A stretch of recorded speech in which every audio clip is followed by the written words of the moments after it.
আপনাদের আমলে আমরা 1 টাকাও ঘুষ দিতে চাই না, আমরা 1 টাকাও চাঁদা দিতে চাই না, আমরা কোন টেন্ডারবাজকে প্রশ্রয় দিতে চাই না। আইনি প্রটেকশন আপনারা আমাদেরকে দিবেন, আমরা সামাজিক অ্যাওয়ারনেস তৈরি করব, আমরা সামাজিক প্রতিরোধ গড়ে তুলব ইনশাআল্লাহ।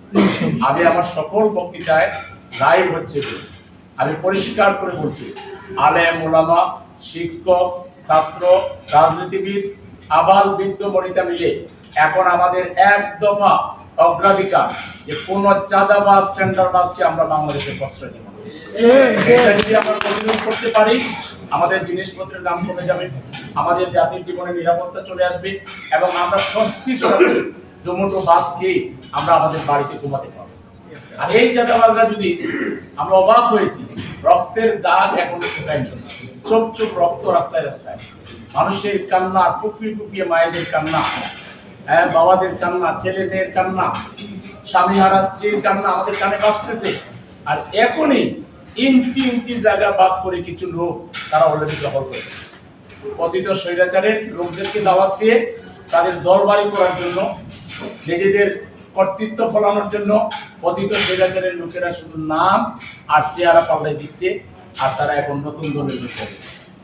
আমরা দীর্ঘ 17.5 বছর এবং ছাত্র সমাজ গত 1-1.5 মাস আন্দোলন করেছে একটা চাঁদাবাজের জায়গায় আরেকটা চাঁদাবাজকে বসানোর জন্য, একটা টেন্ডারবাজের জায়গায় আরেকটা টেন্ডারবাজকে বসানোর জন্য। এই চাঁদাবাজের একদম মানুষই তারা, মানুষ নামের পশু।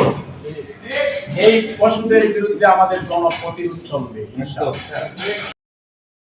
যাতে আর কোন চাপ মুক্ত পাবে, সব ধরনের চাপ মুক্ত পাবে।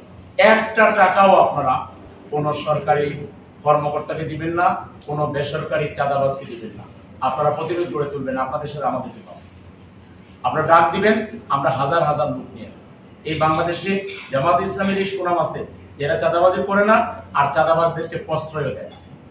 সুতরাং আমরা দেশের কল্যাণে কাজ করি, মানুষের কল্যাণে কাজ করি। আমরা চাই সবাই মিলে সবার প্রচেষ্টায় একটা মানবিক বাংলাদেশ, একটা কল্যাণ রাষ্ট্র, একটা শান্তিপূর্ণ সমাজ আমরা কায়েম করতে চাই। আমরা আইন হাতে তুলে নিয়ে দেখছেন আপনারা, আমরা 13.5 বছর, 15.5 বছর সবচেয়ে বেশি জুলুমের শিকার হয়েছে। আমাদের নেতাদেরকে ফাঁসি দেওয়া হয়েছে, আমাদের নেতাদেরকে নানাভাবে হয়রানি করেছে, জেল জুলুম করেছে। কিন্তু এই যে ক্ষমতা থেকে নামলো, একটা ছাত্রলীগের সাউকেও আমরা কি এটা ঠুকা মেরেছি? আমরা একটা আওয়ামী লীগের প্রতিষ্ঠানে ঠুকা মেরেছি? বরং আমরা পাহারা দিয়েছি। আমরা বলেছি কেউ যদি অপরাধ করে আইন অনুযায়ী তার বিচার। আমি তো সেই বিচারক না, আমি তো একজন নাগরিক, আমি আরেকটা নাগরিকের সম্পদ দখল করতে পারি না। এটা কোনো সাহসিকতা না, এটা কাপুরুষতা। পলায়ন লোকের সম্পদ দখল করা এটা কোনো সাহসিকতা না, এটা বিরোধ, এটা কাপুরুষতা। জামাত ইসলাম এরকম একটা স্ট্যান্ডার্ড মেনটেন করছে। আমরা এত জুলুমের শিকার হয়েও আমরা কোনো আইন হাতে তুলে নিই, আমরা মন্দির পাহারা দিয়েছি। আমরা যে থানাগুলোতে আমাদের জোলাই রেখে পিটিয়েছি, আমাকে জোলাই রেখে পিটিয়েছি, সেই থানাগুলো আমরাই পাহারাদারি করেছি। এবং এখনো আর্মি এবং পুলিশের লোকেরা আমাদের সাথে যোগাযোগ রাখে, ভাই লাগলে কিন্তু আমাদের হেল্প করার ভয়ের মধ্যে আছে। আমরা ওকে আসি, আমরা আসি থাকবো। আমরা হলাম বাংলাদেশের মানুষের সবচেয়ে আপনজন, সবচেয়ে বন্ধু। আমরা কারো ক্ষতি করি না। অনেকে মনে করে যে আমরা আমাদের নারীদেরকে একটু পছন্দ করি। আমাদের দলে যে পরিমাণ নারী আছে, যদি মিছিল বাইট করি, বাংলাদেশের সবচেয়ে বড় নারী মিছিল হবে জামাত ইসলাম। ঠিক, আমাদের দলে নারী সদস্য আছে, কিন্তু আমরা নারীদের ইজ্জতকে মূল্য দিই। নারীদেরকে নিয়ে কোনো লম্পটরা সাংসারি করবে, তাদের ইজ্জত হানি করবে, তাদেরকে নিয়ে নাচাইবে, তাদেরকে তাদের চরিত্রকে হনন করবে, এইটা আমরা চাই।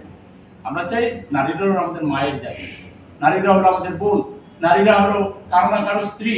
সেই জন্য ওই মর্যাদায় তাকে আমরা সেটাই দেখতে চাই। নারী উন্নয়নের আমরা বিপক্ষে নয়, নারীর চাকরি করারও আমরা বিপক্ষে নয়। আমাদের দলের হাজার হাজার নারী সদস্য সরকারি বেসরকারি চাকরি, কিন্তু তারা ওই নিজেকে ওরকম প্রকাশ করে অন্যের খোরাক হওয়ার জন্য চেষ্টা করে না। তারা নিজেদেরকে নিয়ন্ত্রণে রেখে তারা ইসলামের যে রুলস আছে সেটা মেনে চলে। ইসলাম উন্নয়নকে সমর্থন করে, ইসলাম ক্রিয়েটিভিটিকে সমর্থন করে, ইসলাম অপরাধ দমনকে সমর্থন করে, ইসলাম সব ধরনের সামাজিক কার্যক্রমকে অসামাজিক কার্যক্রম ছাড়া সামাজিক কার্যক্রম বলতে যা বোঝায় এটাকে ইসলাম সাপোর্ট করে, ইসলাম এটাকে পছন্দ করে এবং আপনাদেরকেও আমরা পছন্দ করি, আপনাদেরকেও আমরা ভালোবাসি। আপনাদের কাজ এগিয়ে যাক এটা আমরা চাই। সুতরাং আপনারা এগিয়ে যান নির্ভয়ে। দেশে পরিবর্তন হয়েছে, আমরা চেষ্টা করছি এই পরিবর্তনকে সাস্টেনেবল করার। এখানে আপনাদেরও দায়িত্ব আছে। আপনারাও এই যে এতগুলো অর্গানাইজেশন আছেন, আপনারা আপনাদের কর্মীদেরকে নিয়ে মাঝে মধ্যে অ্যাওয়ারনেস প্রোগ্রাম করবেন যে আমরা আর কোনো ঘুষ দিতে চাই না, আমাদের উপরে কেউ ইন্টারাপ্ট করুক, ইন্টারভেনশন করুক, যেটা আমরা চাই না। এই কথাগুলো আপনাদেরও করতে হবে।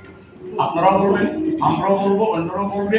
এইভাবে সবার সম্মিলিত প্রয়াসে একটা আগামীর সম্ভাবনাময় বাংলাদেশ প্রতিষ্ঠিত হবে ইনশাআল্লাহ।